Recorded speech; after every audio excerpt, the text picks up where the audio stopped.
Bonjour à toutes et à tous pour une nouvelle vidéo, un nouveau tuto. Donc la dernière partie, on s'est arrêté donc dans les éléments de l'ARM, les éléments qui constituent l'ARM. Et on a parlé du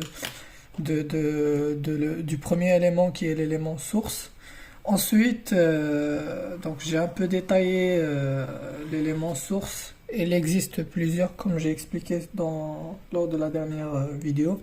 Donc j'essaie un peu de moi-même de me situer au niveau de ce que j'ai fait, de ce que je vais faire aujourd'hui, sachant que je prépare pas le cours d'avance. Donc il se peut que voilà, j'oublie des choses et que je les reprends dans la seconde vidéo, mais bon. En tout cas, je dis ce qui est très important. Donc oui, voilà, comme j'ai expliqué, on a parlé des éléments de source et éléments d'accumulation aussi. Aujourd'hui, on va parler sur les éléments de conversion. Donc là, j'apprends un peu avec vous au fur et à mesure. Donc j'ai compris qu'il fallait pas le faire portrait, mais plutôt paysage pour la vidéo. Donc là, comme je vous ai expliqué, éléments de conversion. Donc, élément source, c'est un ovale contourne vert et à remplissage vert clair. Pour les éléments d'accumulation, on a dit que c'était un rectangle barré sens droite avec remplissage orange clair et contourne rouge. Les éléments de conversion, il existe deux types. Donc, pour dessiner, deux façons pour dessiner cet élément de conversion. Donc, soit c'est, comment dire, c'est un carré rouge, donc avec contourne rouge et remplissage à l'orange à l'intérieur avec des flèches, comme j'ai expliqué lors de la dernière vidéo, elles sont, voilà, pleines. Donc, comme ça. Hop. Soit c'est un rond avec flèche aussi remplie. Voilà, comme ça. Qu'est-ce qui fait qu'on a ces deux éléments différents pour désigner la même chose? C'est parce qu'il y a deux types de conversion. Conversion monodomaine et conversion multidomaine. Alors pour le carré, c'est une monodomaine. Donc domaine. Et pour le rond, le cercle, c'est multidomaine. Donc, qu'est-ce que ça veut dire? Tout simplement, si je fais une conversion, le cas d'un Nasher par exemple, si je fais la conversion d'électrique vers l'électrique, donc c'est un monodomaine, j'utilise un carré. Si je fais par contre une conversion multidomaine dans le cas par exemple d'une MCC, quand je passe de l'électrique au mécanique ou inversement du mécanique au électrique, c'est une conversion multidomaine. Donc j'utilise le cercle avec contourne rouge et remplissage donc orange. Des éléments de conversion, j'ai déjà cité un ou deux.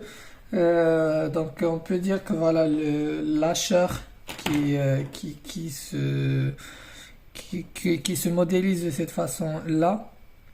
Il se peut que ce soit un hacheur 4 cadrans ou un hacheur donc avec un seul deux bras ou un seul bras, pardon. Ça dépend de votre utilisation, mais le dessin, donc la représentation restera la même. Que ce soit 4 cadrans, 3 cadrans ou 2 cadrans, ça dépend, le dessin ne dépendra pas de nombre de bras, mais par contre le vecteur de l'état de sortie et de l'état d'entrée, eux, ils vont dépendre. Au lieu que ça soit un vecteur de 1 fois 1 comme dimension, il peut que ça soit 1 fois 2 ou 2 fois 2, 3 fois 2. En tout cas, ce qui va varier, c'est le nombre de vecteurs énergétiques en sortie et en entrée. Donc dans le cas là, je prends par exemple un hacheur donc 4 cadrans qui lui va se dessiner de cette façon là parce que c'est un élément de conversion monodomaine, pardon, et qui est donc, comme c'est monodomaine, ça sera de cette façon là. La nouvelle chose que je vais vous apprendre, ça s'appelle, donc je vais anticiper un peu, je vais avancer un peu dans le cours, mais on le verra après. Ce que je vais vous montrer là, c'est ce qu'on appelle une entrée de réglage. Donc normalement c'est rouge aussi, ou voilà, et pas pleine. Donc celle-là, les flèches là, elles seront pleines. Donc comme ça. Par contre, celle-là, non. Celle-là, elle désigne la variable de réglage. Si vous connaissez un peu les hacheurs, vous savez qu'on a un rapport de modulation nommé M. Donc ce rapport de modulation, donc c'est celui qui nous permet de contrôler ou de régler ou de commander le hacheur. Et ce M-là, vu qu'on a deux bras, il sera noté M1, M2 parce qu'on aura deux moyens de commander chaque bras. Donc ça, pour l'exemple, là c'est un exemple pour le monodomaine. Donc je vais écrire mono. Et ça, si on fait, on va voir un exemple du multidomaine. Alors le multidomaine, comme je l'ai expliqué tout à l'heure, ça dépend c'est une conversion entre deux domaines différents. Je prends le cas d'une MCC, donc machine à courant continu. Cet élément-là, si je prends par exemple MCC à aimant permanent ou MCC électrique, peu importe. En tout cas, ce qui compte, c'est la conversion multidomaine. Donc là, j'ai ma machine. J'ai mon excitation donc, qui est de cette façon-là.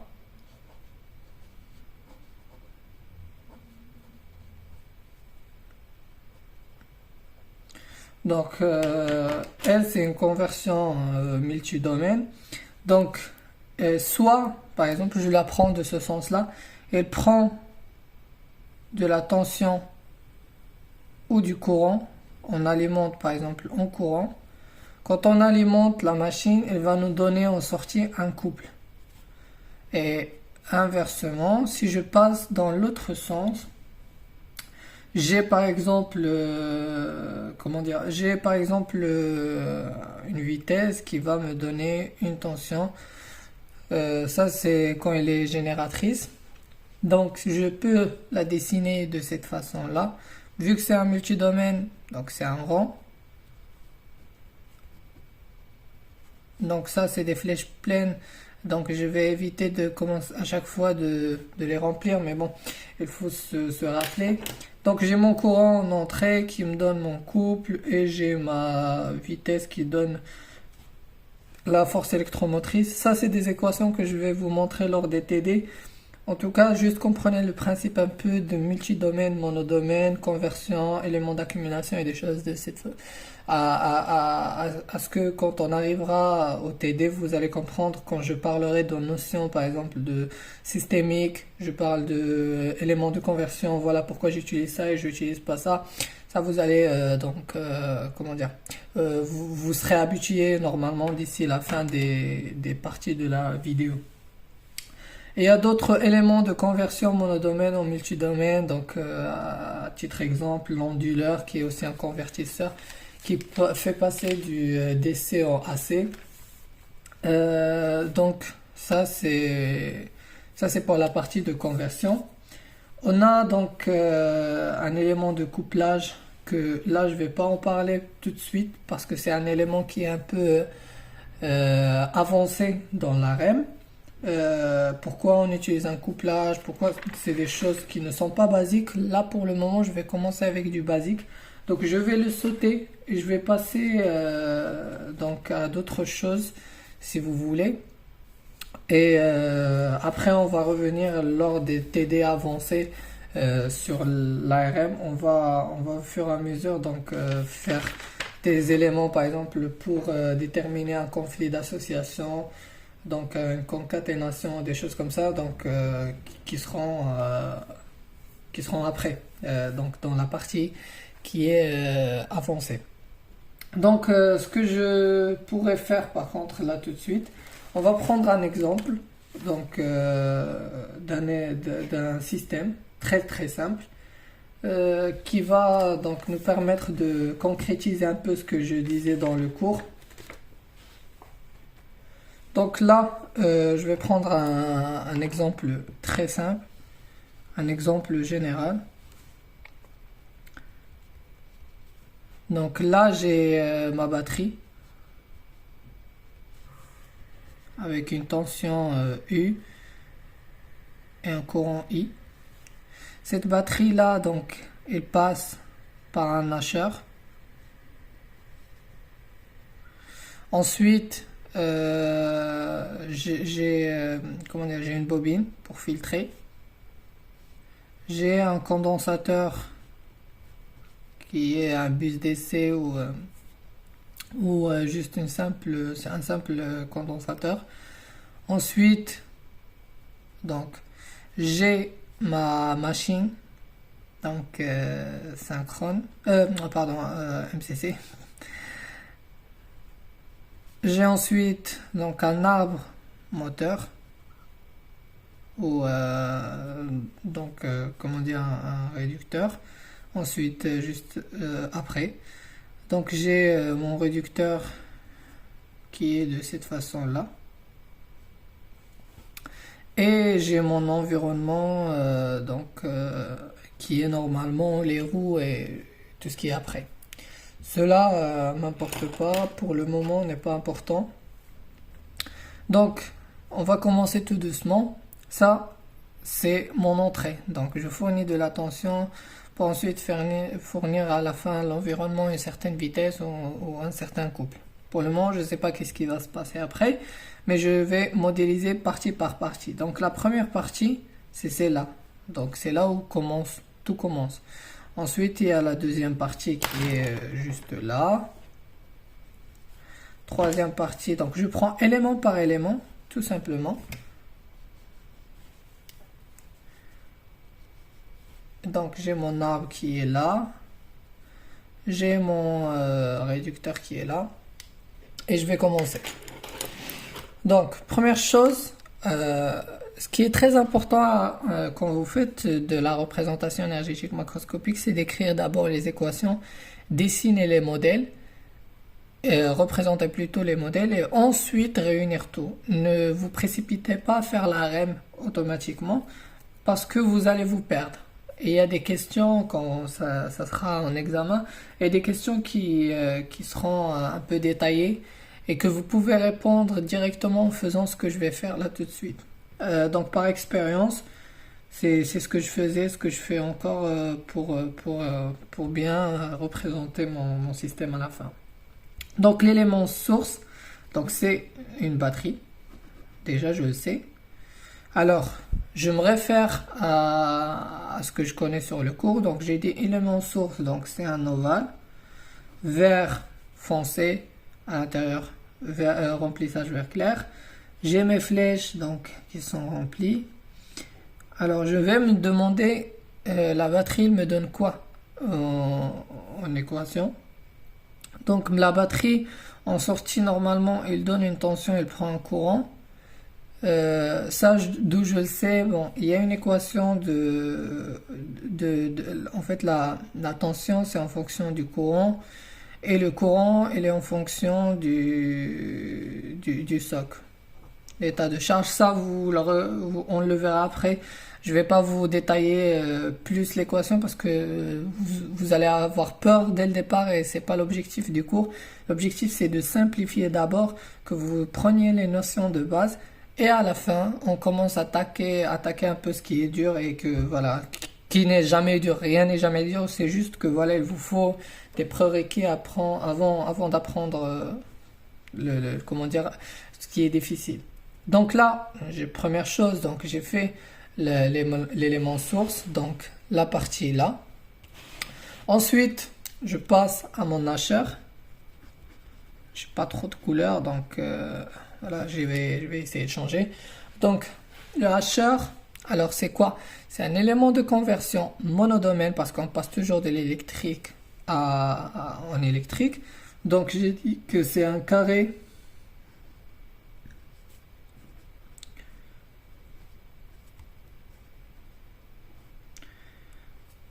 Et le hasher, on peut le commander donc avec un M, donc un rapport de modulation.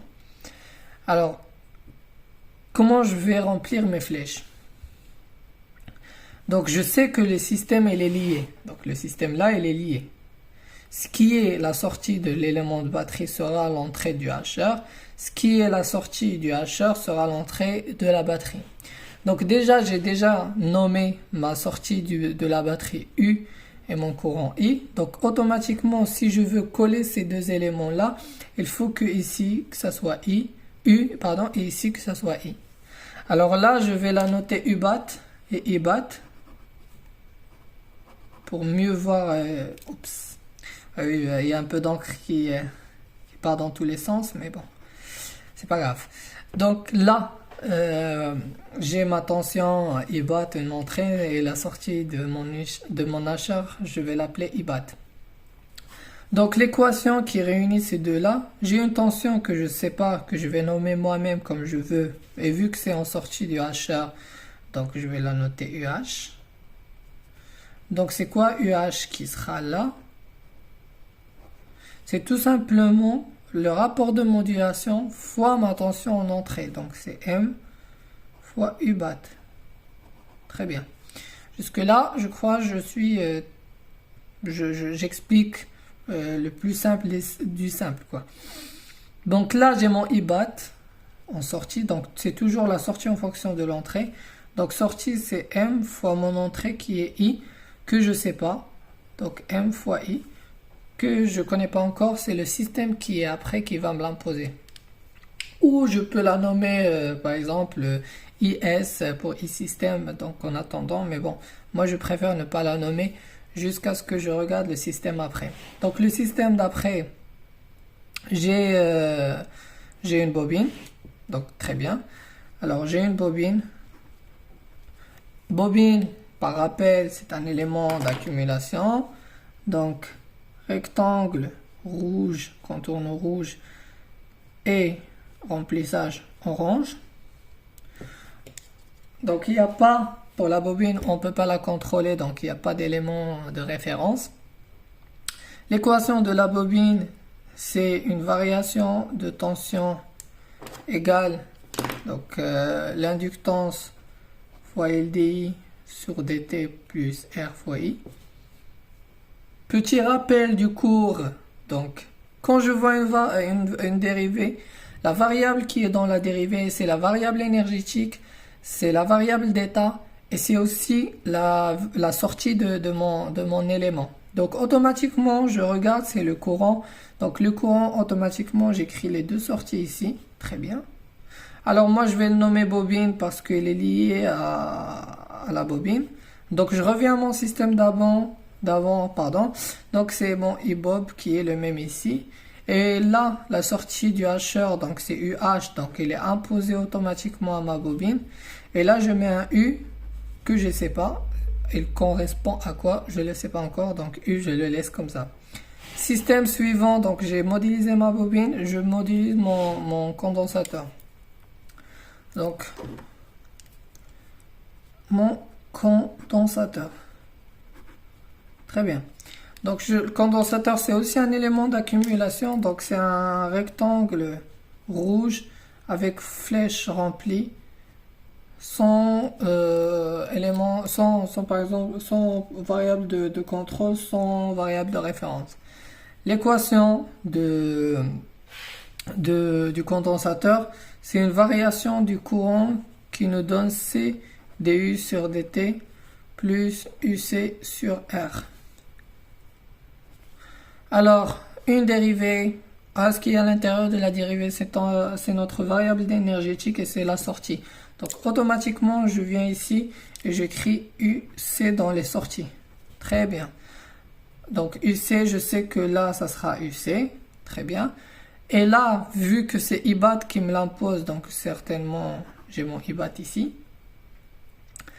Et donc, automatiquement, j'ai ici un courant que je ne connais pas encore et que voilà le système qui est juste après qui va me l'imposer.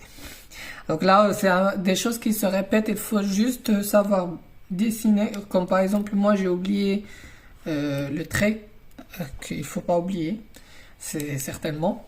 Donc là, je modélise. Donc ensuite, le système juste après le condensateur, c'est ma MCC. Si vous connaissez un peu les MCC, donc il y a deux parties. Il y a la partie électrique et la partie un peu mécanique électrique. Donc moi, je la nomme mécanique comme ça, je les confonds pas. La partie électrique, elle est composée d'une bobine que je refais donc la même chose, carré, barré, pom, pom. Donc là, la sortie, elle est imposée, c'est UC. J'aurai un courant IB2 parce que j'ai déjà noté I-bobine pour le courant de la bobine, de la première bobine. Donc en sortie, j'aurai ma bobine 2, aussi le courant. Et là, j'aurai une tension que je connais pas encore, que je vais laisser. Donc là, ça vient du fait qu'une variation de tension, ça me donne cette équation-là. Et vu que je suis en dérivée, donc automatiquement, ma variable de sortie, c'est mon courant. C'est pour ça que je les ai mis ici. J'ai une partie, pourquoi je la nomme électromécanique, parce que c'est là où la conversion se fait, de passer de l'électrique en mécanique. Donc, passer de l'électrique pardon. 1, 2, 3, je reprends. Passer de l'électrique en mécanique veut dire tout simplement que c'est une conversion multidomaine. Donc, je prends mon rond, comme ça. Je fais mes deux flèches. Et là, voir si un jour je veux contrôler une variable ici, je peux mettre une entrée de référence. Pour le moment, je ne sais pas qu'est-ce que je vais contrôler. Je ne le maîtrise pas encore. Je ne sais, donc je ne vais pas me lancer. Je ne sais pas qu'est-ce que je dois contrôler. J'attends, j'anticipe pas. Je avance doucement. Donc là, j'ai mon multidomaine. L'entrée, donc il est imposé ici parce que c'est un élément qui va coller juste après. Donc IBOB 2, elle est là. Et donc l'équation de la conversion, c'est C égale à K fois I, comme donc E égale à K fois oméga. Alors, si j'ai un courant, automatiquement en sortie, j'ai un couple. Et donc, pour respecter le transfert de puissance, sachant que à chaque élément, là, on a, si vous l'avez remarqué, I fois U, c'est une puissance. I fois U, c'est une puissance. I fois U, c'est une puissance. I fois U, c'est une puissance. Là, automatiquement, ça doit être une tension. Parce que si je veux respecter la puissance, l'homogénéité de la puissance, il faut que ça soit purement électrique. Sinon, je peux le voir autrement via ces équations-là. Mais moi, l'astuce la plus simple, c'est on a un courant qui est imposé ici, automatiquement, c'est une tension là. Le courant nous impose en sortie un couple via l'équation là. Donc, automatiquement, en entrée, on aura une vitesse. Très bien. Ça, jusque-là, on est bien. Ensuite, donc, je vais pas revenir sur le système, mais juste après, j'ai un arbre moteur. Arbre moteur, c'est si vous savez c'est quoi un arbre moteur, c'est très bien. Si vous ne le savez pas, on l'explique. Tout simplement, c'est que une variation de la vitesse de rotation crée une différence de couple. Donc, l'arbre moteur, son équation, c'est C de la machine, si vous voulez, qui fait bouger ma machine, moins CR, qui est le couple de résistance, égale à J delta, donc oméga, la variation de la vitesse de rotation, plus F fois oméga. Ça, on est très bien. Donc jusque là, c'est bon. J'ai ma variable qui est à l'intérieur d'une dérivée, donc automatiquement, c'est une variable de sortie. L'arbre, il nous accumule de l'énergie parce qu'il y a une dérivée, donc il y a un retard. Et donc, comme c'est un élément d'accumulation, c'est un rectangle rouge barré. En sortie, je sais déjà qu'est-ce que ça va me donner. C'est une vitesse de rotation. Et là, j'ai mon couple moteur qui vient de la MCC juste avant. Et là, automatiquement, c'est un couple résistant. Donc, ce couple résistant, ce que j'ai fait après, donc il va passer par une réduction. Donc, réducteur. On peut mettre un réducteur avant l'arbre. On peut le mettre après, ça dépend de votre système. Donc le réducteur, qu'est-ce qu'il fait? Il réduit ou il amplifie le couple et la vitesse. Donc ça dépend de son utilisation aussi. Mais en tout cas, c'est un rapport d'engrenage qui permet soit de réduire ou d'augmenter. Donc réduire ou augmenter, c'est-à-dire on reste dans le même domaine. C'est juste qu'en amplitude, on ajoute ou on diminue. Donc on reste dans le même domaine, c'est un élément de conversion, mais qui est monodomaine. Donc c'est un carreau rouge avec des flèches remplies. Il n'y a pas d'élément de référence parce qu'on ne peut pas contrôler un réducteur. Ça, c'est votre connaissance un peu en fonction de vos systèmes, mais le réducteur ne se contrôle pas. Moi, en tout cas, je ne l'ai jamais fait. Peut-être que ça existe. Il existe des méthodes, mais pour le moment, je l'ai jamais... On ne l'a jamais utilisé, donc je suis un peu limité en connaissances aussi parce que je suis un étudiant comme vous. Donc la réduction, là, j'ai mon oméga qui est imposé ici. Et ici, donc mon CR, mon couple résistant. Et là, donc automatiquement, j'aurai un couple qui sera très fort, donc qui sera réduit. Et là, j'ai une vitesse qui est très grande, qui sera réduite si je parle vraiment de réducteur. Donc là, je peux mettre... je vais pas aller plus loin, mais et après, il y a un châssis, mais moi, je prends environnement, qui est élément de source. Après, je peux mettre des roues je peux ajouter ça pour que ça paraît cohérent.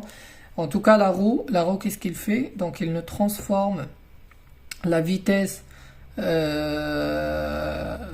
rotation en vitesse de translation et le couple en force ou la force en couple.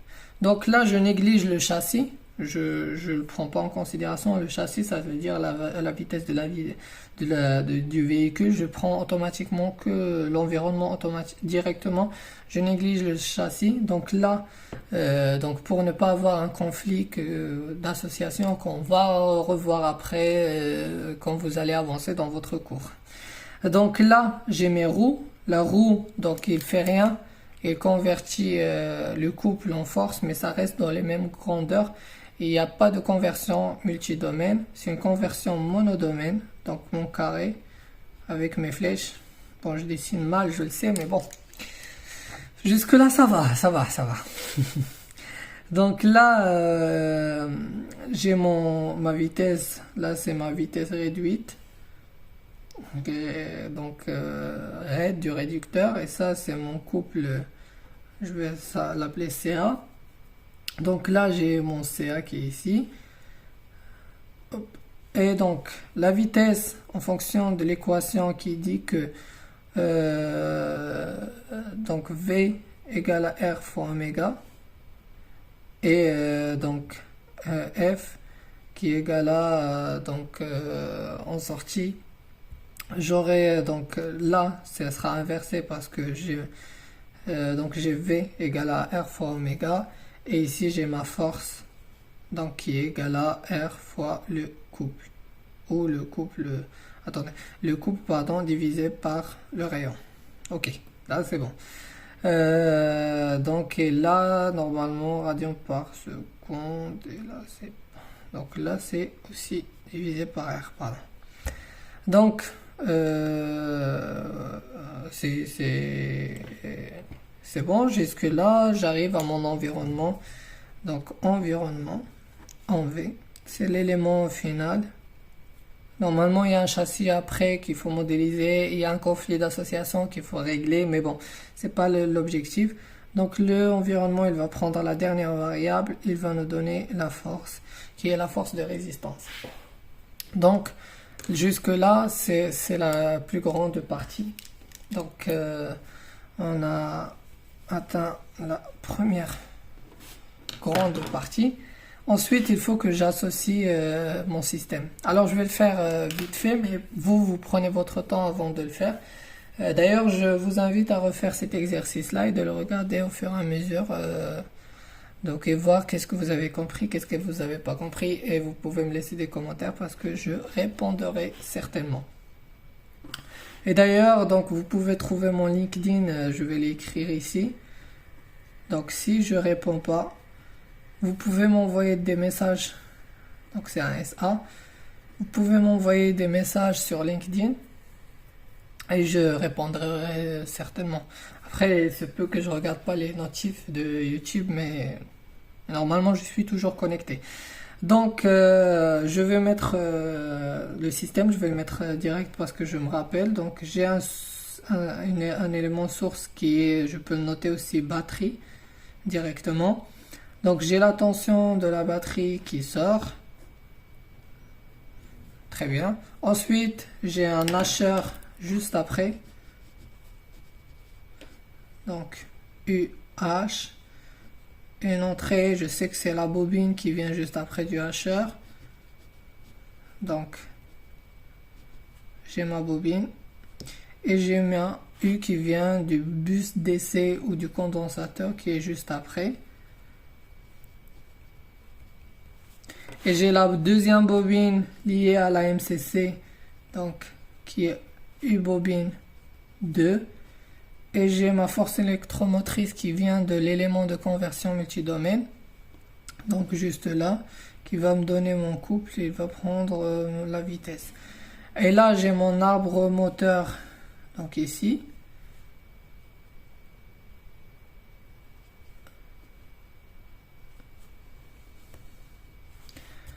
Donc, juste après, j'ai mon réducteur qui va me faire passer oméga, oméga raid. Et ici, donc mon C que j'ai noté A. Ensuite, j'ai ma roue qui va me convertir cette vitesse en vitesse de translation. Et là, j'ai ma force qui va être convertie en couple. Et là, j'ai mon environnement qui me donne la sortie et la force. Donc, ça sera tout pour cette fois-ci. Je vais vous envoyer, je vais remettre en ligne une autre vidéo qui est normalement déjà prête, mais je vous laisse regarder déjà celle-là et celle d'avant, faire un résumé si c'est mieux de faire une fiche personnelle, comme ça vous laissera, ça mémorisera les choses. Donc oui, je vous invite à revoir le cours et si vous avez des questions, n'hésitez pas, on est là pour apprendre. Moi et vous, aujourd'hui, moi je reprends un peu les notions que j'ai appris il y a 2 ans et vous êtes là pour apprendre, j'espère, pour vos examens, mais aussi pour l'utiliser dans vos simulations et une fois que vous aurez votre stage ou votre premier emploi, ça sera une très bonne chose de comprendre un peu l'approche systémique et de voir comment gérer les conflits d'association et comment simuler un modèle qui est dans le départ très difficile et qui va finir par être simplifié et compréhensible universellement. Donc voilà, je vous souhaite une bonne journée et un bon courage pour ce que vous faites.